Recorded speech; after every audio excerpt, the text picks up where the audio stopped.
आसिफ जट।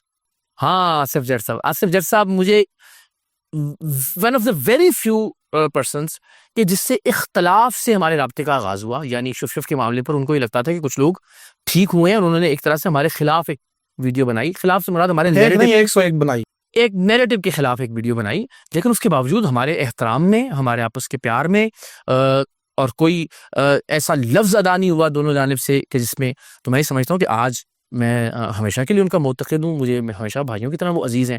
ये क्वालिटी आपकी तरबियत बताती है कि आपको अगर इख्तलाफ भी है तो कोई बात नहीं, आपने अपनी दलील से बात की है और अगले की दलील से बात सुनी है और उसको समझा है। इत्तफाक नहीं भी हुआ तो कम से कम फिर आपने उस इख्तलाफ को तूल नहीं दिया।